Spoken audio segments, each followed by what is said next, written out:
Benvenuti ragazzi a questo nuovo video tutorial. Oggi farò vedere come si realizza una corona per la porta.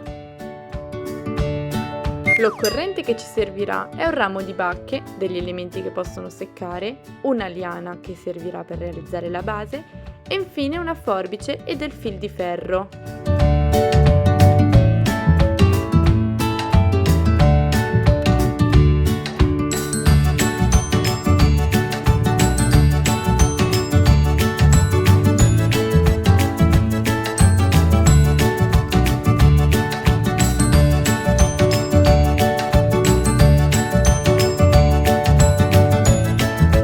Per realizzare la nostra base prendiamo la liana, leghiamo la spolletta di fil di ferro ed iniziamo a lavorare la liana in modo tale da formare un cerchio.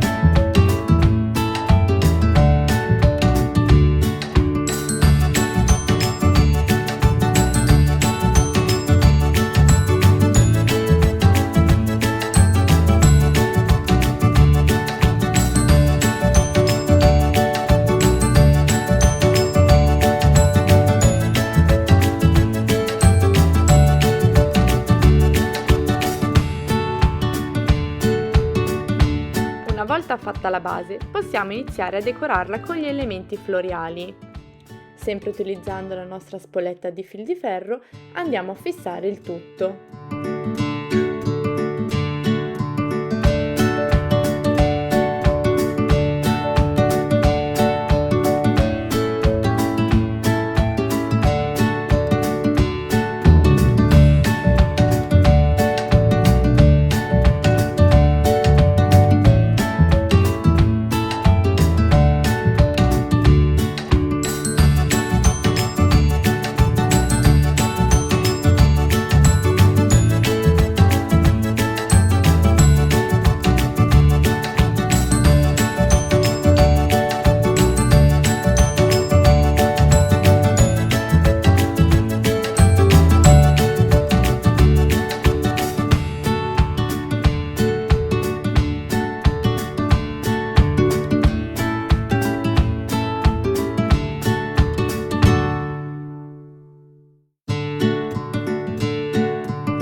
Ecco qui ragazzi, la nostra corona per la porta è quasi pronta, manca solo un gancio per poterla appendere.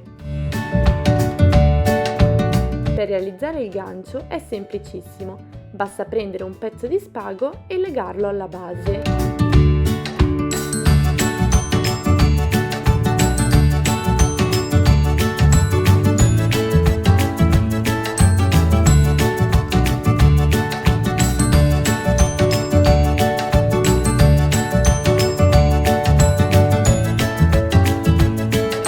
Se questo video ti è piaciuto, mi raccomando, metti un like al video e se ti va lascia un commento ed iscriviti al canale. A presto ragazzi, ciao!